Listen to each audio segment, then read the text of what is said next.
Another day of adventures with Wes and Jeff, and I'm at Joshua Tree National Park today, and this is the visitor center on the west entrance. It's in the town of Joshua Tree, which is by Yucca Valley in Southern California. So stick with me today and I will show you the things to see and do at this interesting park.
This is Joshua Tree National Park, entering in on the west entrance, which is, to my mind, it's kind of the north entrance. But they do have three separate entrances. This is the Yucca Valley Joshua Tree Town entrance into the park.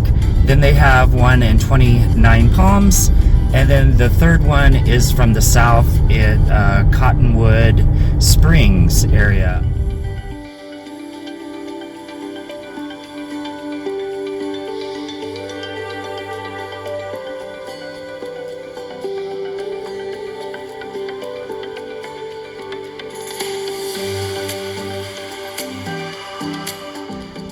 The Joshua Tree is to the Mojave Desert as the giant saguaro cactus is to the Sonoran Desert. Both plants are host to many animals dependent upon them. Both illustrate how intertwined desert life truly is.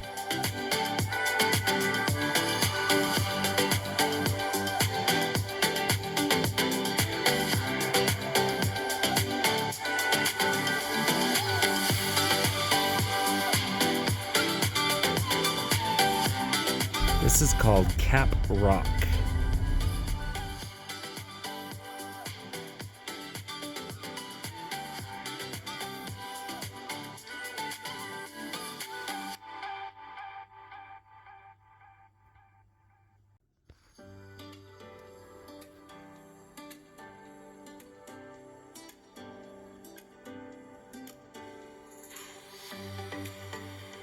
That is Cap Rock, and it's right at the parking lot, but they've got a nice little nature trail that I want to take, and it's just a 0.6 or so. Here on the Cap Rock Trail, just thought I'd tell you a little bit about the park. This is Joshua Tree National Park. It is located in southeastern part of California, one of 9 national parks that's located in California. So Joshua Tree is named after the tree, of course, and it's not really a tree, it is actually a yucca plant. But it grows fairly tall. It grows to be 40 feet tall, and it can live up to 500 years old. So it's quite a unique species, and so they made a national park out of this 800,000 acres of this part of the country. Joshua trees only grow here in Southern California, nowhere else in the world. So they're unique to this environment. They have about 3 million visitors that come to this park. Of course, they try to flock here in the spring and fall when it's a little cooler, because temperatures really get up really high in the summer months, so it's unbearable to enjoy this environment. So the Joshua Tree was named by the Mormon settlers that came through this area, and they thought that the branches of the Joshua Tree were unique and that it reminded them of the biblical Joshua that actually was leading them to the promised land. So they were settlers, they were miners, they were looking for gold, they were doing all those things. So that's what they named it, and it stuck. The Park Boulevard traverses the park from the west side to the north entrances, and then the Pinto Basin Road connects to the south entrance. And it's 48 miles total, and lots of different views and lots of different things to see here at Joshua Tree National Park.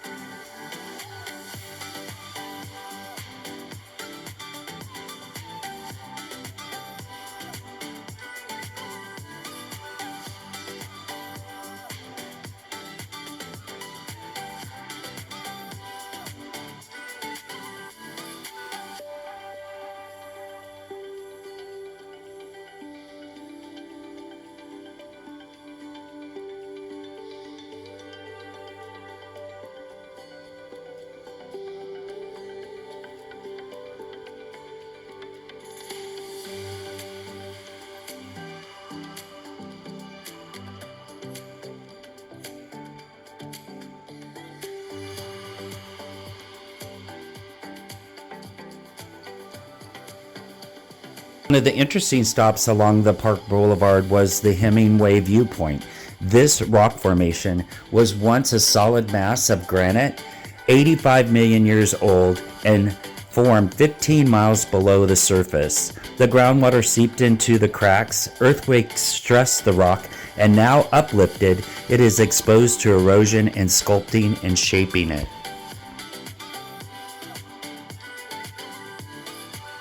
This is what they call intersection rock. It's right at the intersection of where you go off to Baker Dam and Hidden Valley, and a lot of rock climbers like to climb that rock.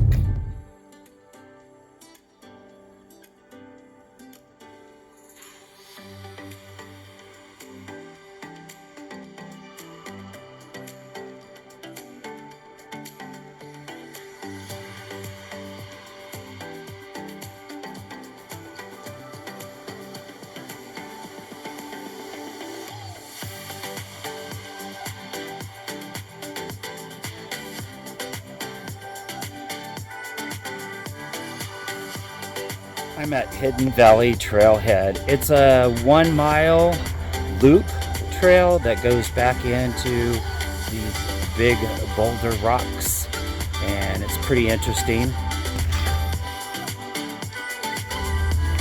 It used to be where they had cattle wrestling through this area. This is a narrow gap in the rocks, and it funnels into a legendary valley where rustlers supposedly hid their illicit herds that they rustled up. So the 1 mile loop ascends into interpretive markers and skirts the 55-acre Hidden Valley, ending in a box canyon ideal for concealed corrals.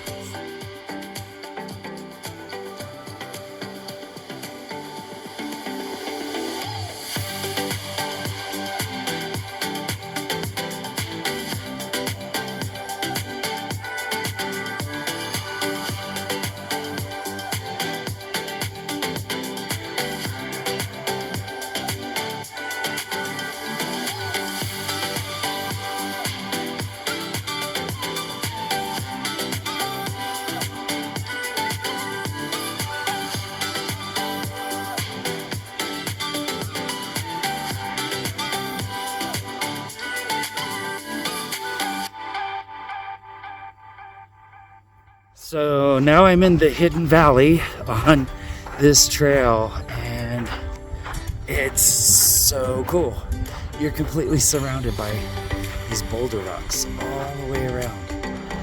And sun's kind of setting off into the west, so that's why we're getting some shadows. But you can easily see where they could wrestle up those cattle back in the day. And this was the spot where they could seclude them away from anybody else, knowing that they had stolen those cattle from other ranchers and brought them here to California up in the hills of Joshua Tree. Pretty cool place.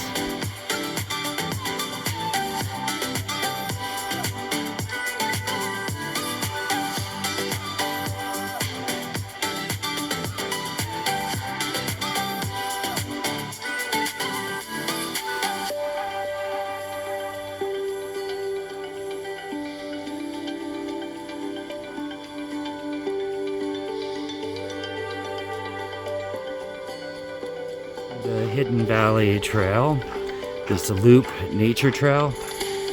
They have interpretive signs along the way, but it really feels like you are walking in a movie set or something with all of these boulder rocks and these Joshua trees everywhere.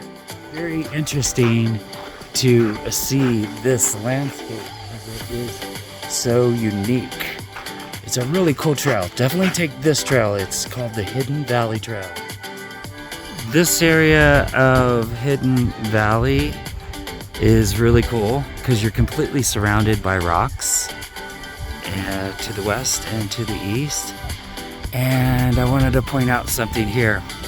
This is known for rock climbing. Look at these guys here up on top of this rock. And they got their gear and they have climbed all the way to the top of that rock.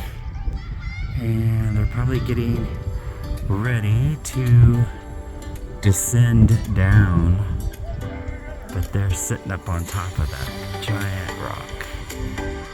Pretty cool.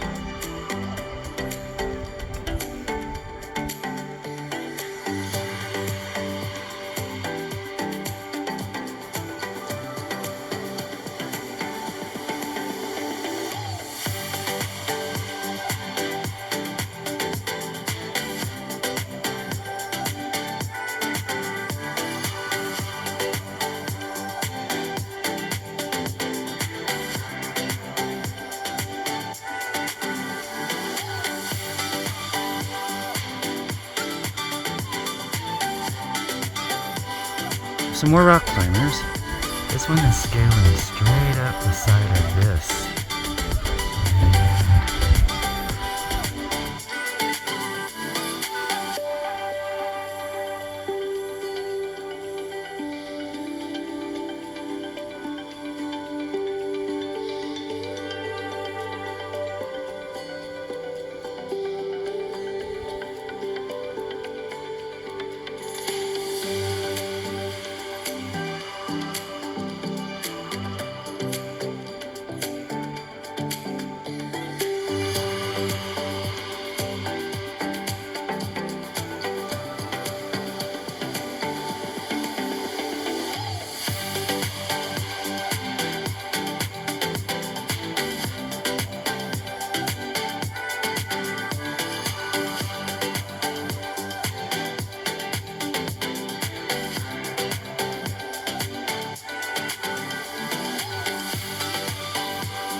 The large granite rocks around Hidden Valley act as a giant water collector. The rainfall runs off through cracks in the rocks and collects at the base. The soil itself is composed of weathered granite, and the texture and depth of the soil controls how much water is stored. plants growing nearer to the rocks will have greater access to moisture protection from the drying winds. That's why there's quite a bit more plants that are at the base here versus up at the top.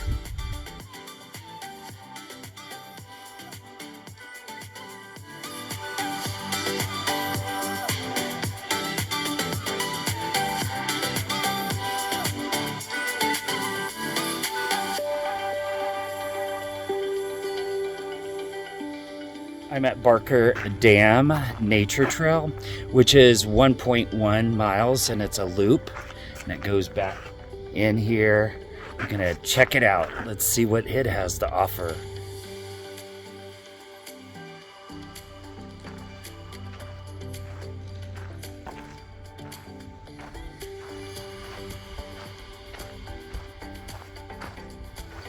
Here on the Barker Dam Trail, it is the only real water source that is in Joshua Tree National Park.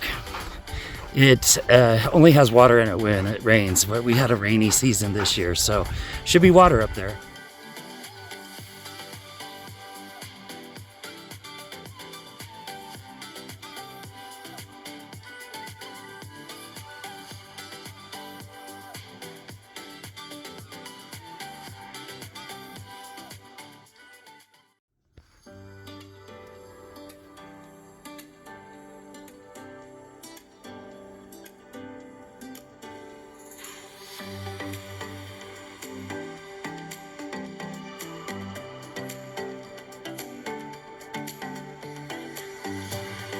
You get back in here to the Barker Dam Trail. This is towards sunset, and it's just absolutely beautiful across this water. Look at that. Gorgeous. Loving it.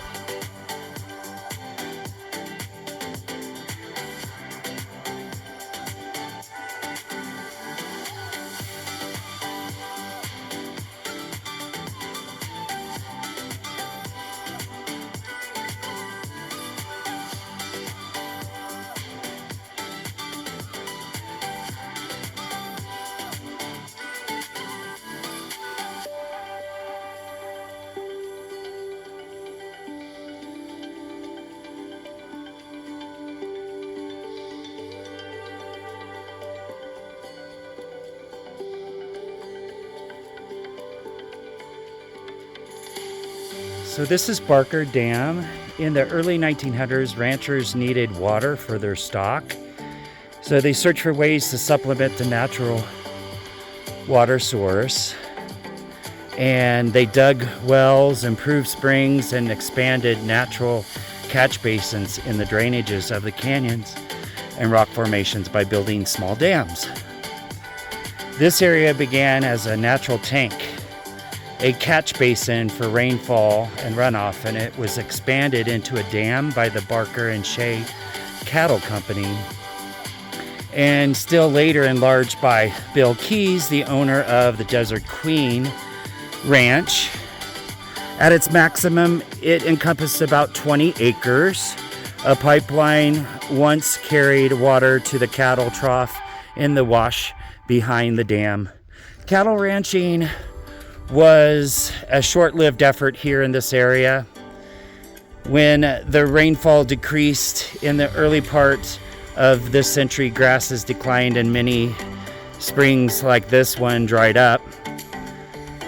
Cattle raising gradually moved further west to the greener pastures. Today, Barker Dam is a reminder of the past, its water reflecting only the brown rocks and the blue skies of the desert.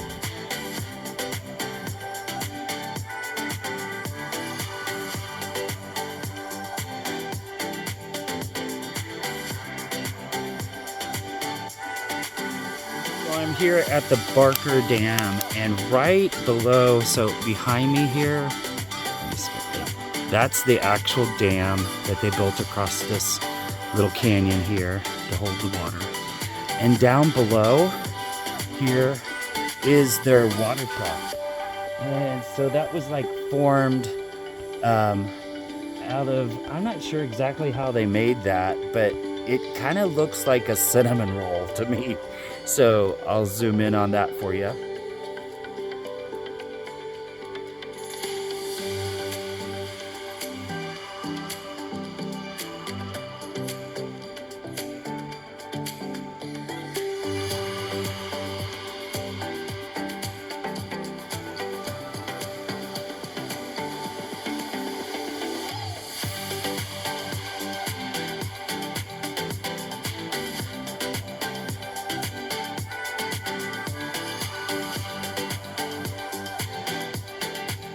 On the southern end of the Barker Dam Trail is a really cool area to go off of the trail and look at these Native American petroglyphs that were etched into the boulders here over 2,000 years ago.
So that was a great sunset at Barker Dam.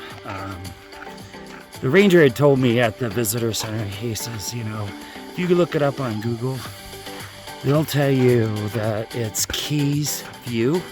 But he says Keys View is so busy that you probably won't even find a parking spot this time of year. Because February, March is a busy time for this park. So it's cooler, it's more conducive to come to this park. But this view here from Barker Dam and the surrounding area was outstanding. I had it almost all to myself. So consider this if you're coming to Joshua Tree National Park and you're trying to catch a really cool sunset. There it is. That's remarkable. Joshua Tree there and the sunset photo.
morning at sunrise, and I'm at Arch Rock, which is a 0.6 trail that leads from the White Tank Campground.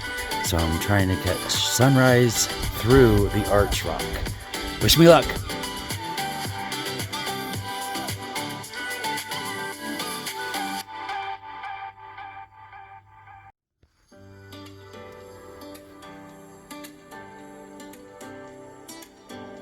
Another one of the attractions here on the Arch Trail is Heart Rock, and it's right there. So I'm gonna see the Heart Rock all by myself here at sunrise, as well as the Arch Rock.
We have 9 campgrounds here at Joshua Tree National Park. This time of year, this is March 18th, they book up solid like months in advance, so like 6 months out or something. So if you want to stay here, which is the best thing because it's a drive to get into the park each day, but the campgrounds are so cool. This particular one, they have jumbo rocks and they have White Tank. This is White Tank, where the Heart Rock and the Arch Rock is located. The campsites are really cool because these big boulder rocks are right in your camp. I just wanted to show you a couple of the sites here without invading on the privacy of some of those campers. But there's like one campground, and then the other campgrounds are like nestled right into these rocks, which is the coolest thing, because you've immersed yourself into the experience, even with your camp spot. So the sun is just rising over the mountain there, and really pretty. And these campsites are so cool. But this is the trail that leads to the Arch, and it talks about the overlying rock, the formation of granite. It's called White Tank granite in this particular area, and It was formed when hot magma or liquid rock was pushed up from the depth of the earth and forced into the overlaying rock in a process known as intrusion. So it's then cooled and hardened and later become exposed as rock as we see today. So that's what this granite is. It's kind of unforgiving if you fall on it, so you have to be very, very, very careful. It's not that slick, but it's absolutely beautiful. And you know, this is more of the campground and the trail that leads off, but so super cool that they put these and they're like 15-20 bucks a night as long as you reserve them well in advance. Like, I only planned this trip last week to come down from Northern California, so it really wasn't enough time to secure a campsite, so I had to stay on the outside of the park. The other thing is there's no parking at this trailhead, so you have to park about 0.5 away and then hike in. But these are the campsites. They're right in amongst the boulder rocks, which is such a cool experience.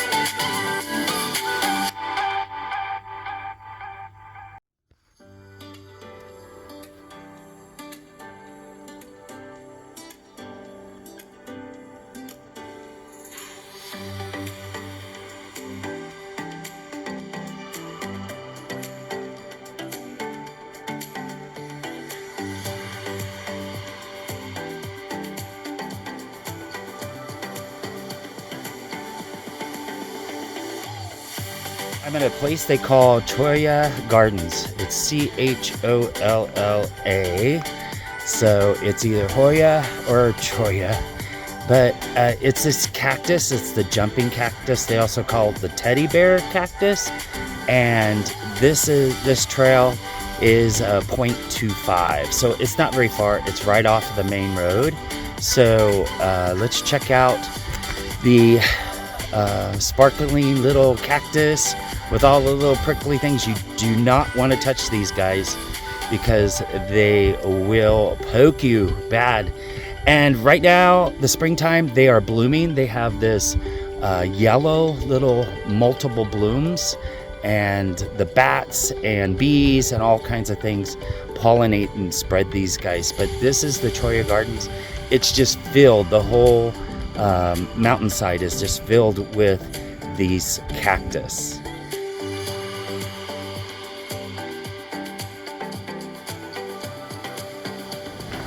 This is morning, around 8 o'clock, and these guys just glow with the sun shining through them.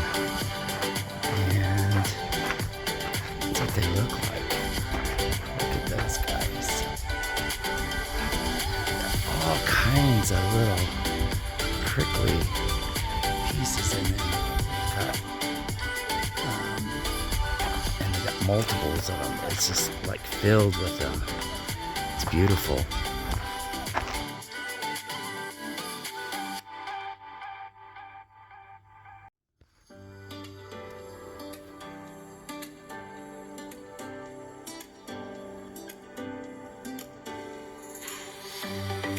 So hiking through the Cholla Garden, you have to be very careful because some of them are sticking out into the trail and you don't want to touch them at all. Can't emphasize that enough. But they're just beautiful in their own way, and they're blooming, and it's easy to brush up against them, so you don't want to get too close. But they've made this nice little trail that meanders through here that it's got a little boardwalk. And some of them kind of die off like this, but then the tops are still alive.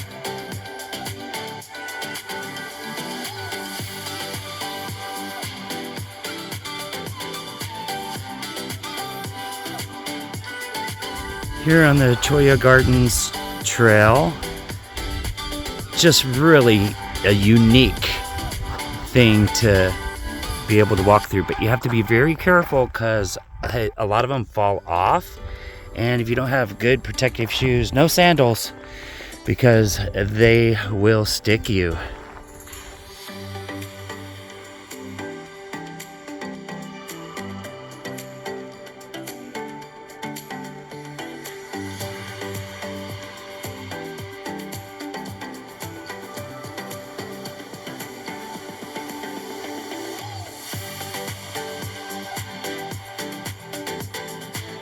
Hiking through the Cholla Garden Trail and all of these Cholla plants, cactus. You really have to watch where you walk. I got one stuck in the side of my boot, and my boots are leather. They're really good hiking boots, but these things will stick to you. And they won't let go because the little spines are long and they protrude down in. I went into my leather boot. So, word of warning, if you do come to the Cholla Gardens here at Joshua Tree, which I highly recommend, make sure that you watch your step and you wear protective shoes. Because if you had sandals on or something, forget it. It would be into your toe. Bleeding, probably. So, this is just after sunrise. And this was a really nice little hike. Hardly anyone here. So you kind of have the place to yourself. And a little storm off in the distance. But really pretty. Check it out.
So here at one of the roadside pullouts talks about the Silver Bell Mine. And the Silver Bell Mine sits on the slopes here of these mountains. And let me see if I can zoom in for you. There we go. You can kind of see the remnants there of the Silver Bell mine. These particular box-looking things are ore bins, and they held and fed rock to the stamp battery that crushed the ore into sandy, watery pulp and pushed it on to a table where the precious metals were extracted. They found silver here. Though the mine operated some 40 years, ownership and details about the mine's riches are sketchy. Nevertheless, it was a versatile mine. Gold in the 1930s, lead in the 1940s, and copper in the 1950s. So they found several different types of minerals here.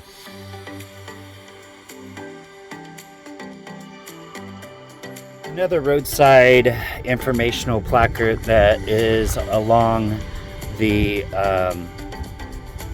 drive that goes through Joshua Tree it talks about the two deserts and where they meet. It just happens to be right here in this spot. It's the Colorado or Sonoran Desert and the Mojave. So these two, it says this is the transition point. This is the point where just down the hill is the Cholla Gardens, and this is where, right here is where we are in California, where the Colorado Desert and the Mojave, Sonoran's just to the south actually, they all meet. So there's a transition here. So there's no real boundary line between the two deserts, just a gradual change in elevation with representative plants of one desert and then the other beginning to dominate. So at this point, the desert lines blur, but when we travel on through the park, we'll realize the shift, and then we'll start seeing more of the yuccas and the Joshua trees, this park's namesake. So pretty interesting.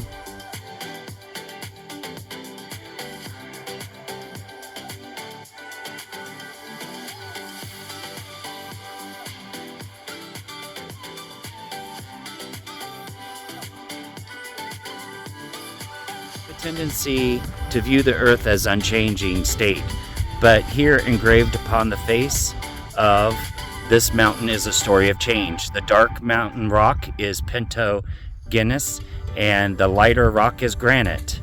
The granite crystallized from magma deep within the earth, which forced its way into the genus 85 million years ago. Here the two rocks touch, mark the edge of the magma chamber, the contact zone.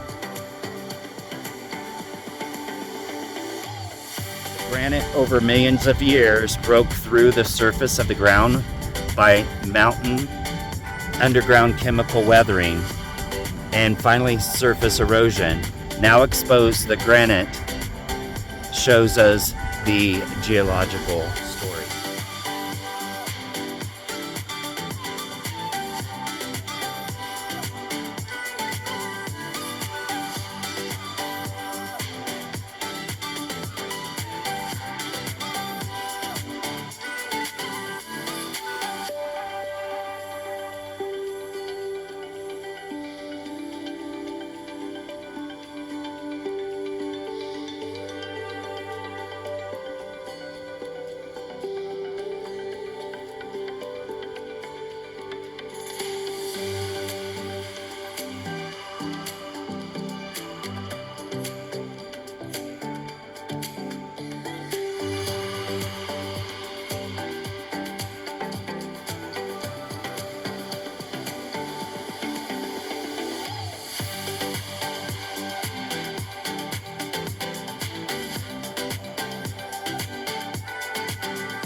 This is split rock, and there's a big split in the rock, and it's right here beside a parking lot, but it fills up pretty quick. Getting a little bit of rain right now. People don't think about it raining in the desert, but it has to rain in order for these plants to grow. But that is split rock. They got a little picnic area right beside split rock. And that's the split and the rock right there.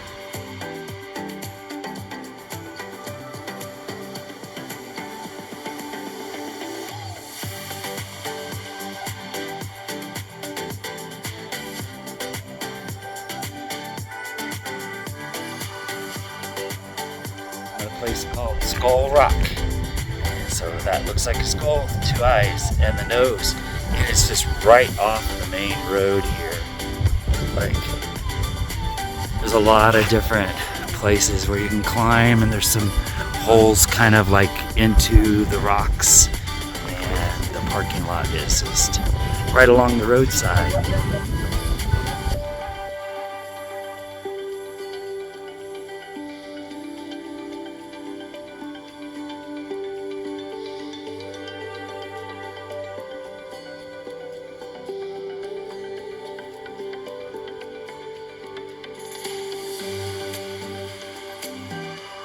I'm at a place they call Jumbo Rocks. There's a great big campground. It has like 124 camping sites across the street. And then, so the campground is amongst all of these jumbo rocks. And they are granite rocks that have different shapes and kind of look like they're piled on top of each other. And it's kind of like a maze. It's kind of a cool place. There's a little trail right off of the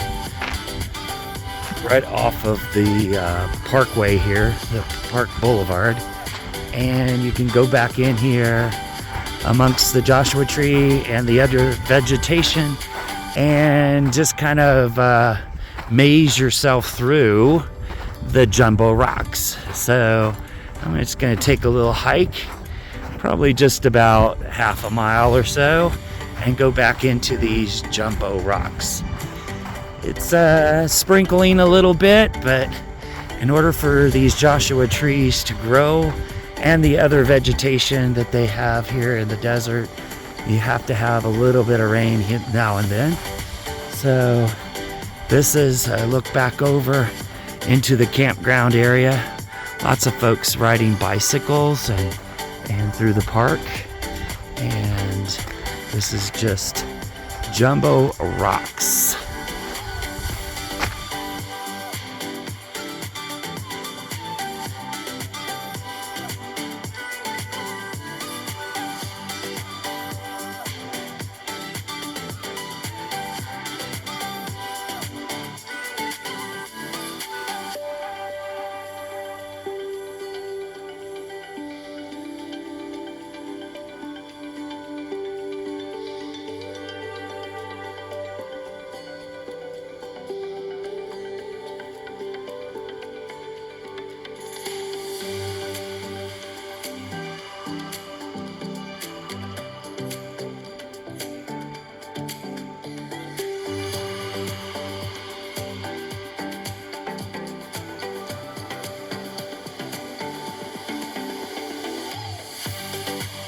The Joshua tree is the largest variety of yucca in the United States. The biggest known Joshua tree in the park is some 42 feet tall, with a crown width of 34 feet and a trunk nearly 9 feet round. The average lifespan of a Joshua tree is 150 years, but some are believed to live as long as 300 to 500 years.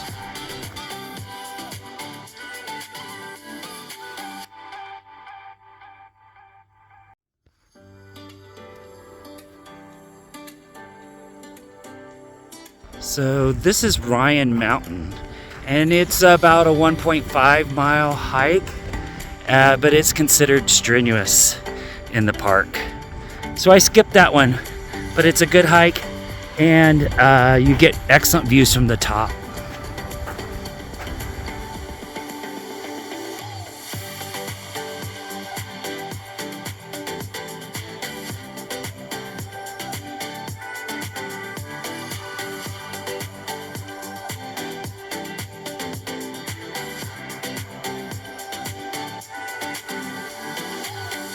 Trailhead for the Hall of Horrors. It's a 0.6, and you go down this narrow hall in between the rocks, and they call it the Hall of Horrors. So let's check it out and see what that's all about.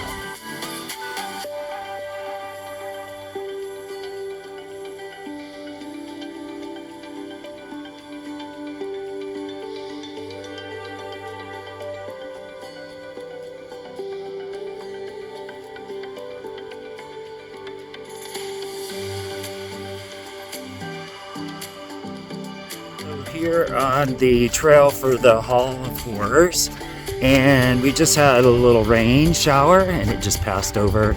Looks like it's gonna be clear for the rest of the day, so it's looking pretty good.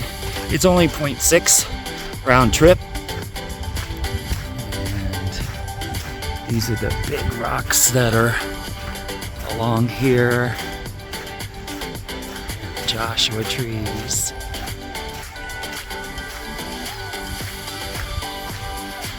And the bluing skies.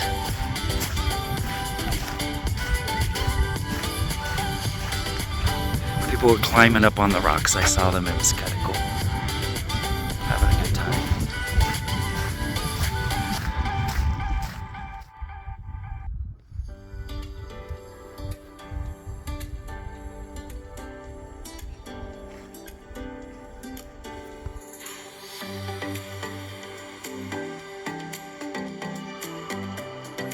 So this is at the Hall of Horrors.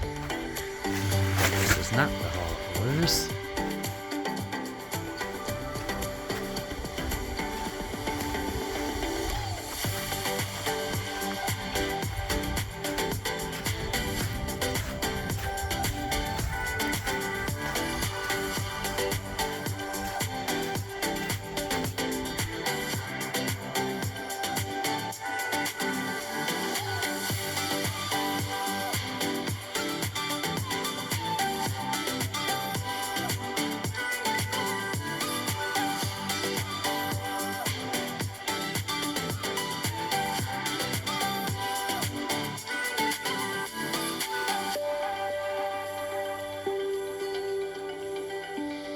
Just wanted to show you the bark of the Joshua tree. Looks a lot like the bark of like a oak tree, but as we know, it's not a tree at all. It's a yucca plant, but it's so solid and it grows bark just like a regular tree. So there is the bark, and then there's the blossoms at the top, the leaves.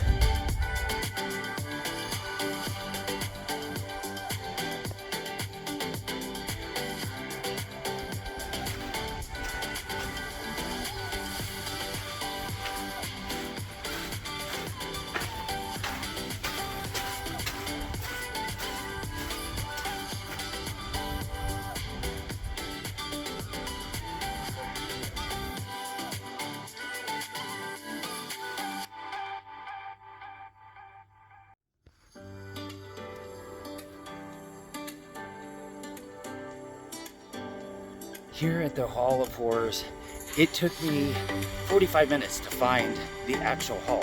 It's really hard to find, but here it is. Here like this. And there it is. That's the Hall of Horrors. A narrow passageway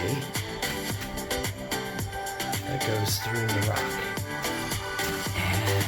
Really super cool. And you have to really, somebody 6'2", like myself, has to really squat down in order to get through here. And it goes out that way. And you can actually climb on up the rocks to the top from here.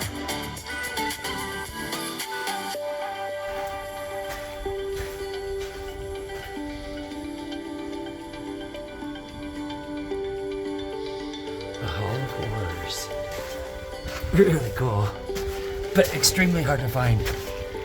I asked a couple other people on the trail. I said, hey, did you find it? Like, no, we've been looking for like 30 minutes and couldn't find it because it's kind of hidden by this brush and you don't really even see it. So, really cool.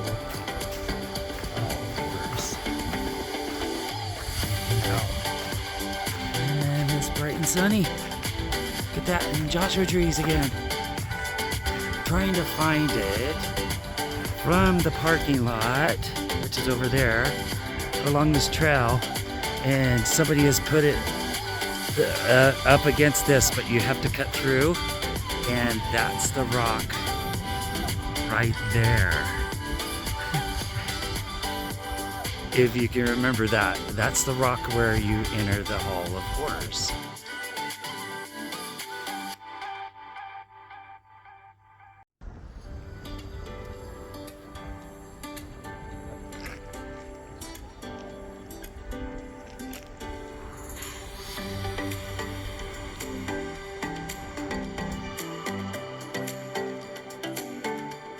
For joining me today on my video to see Joshua Tree National Park here in Southern California. If you like my video, hit the like button below and subscribe to our channel. Whatever you're doing today, get out to the great outdoors and do something that makes you smile.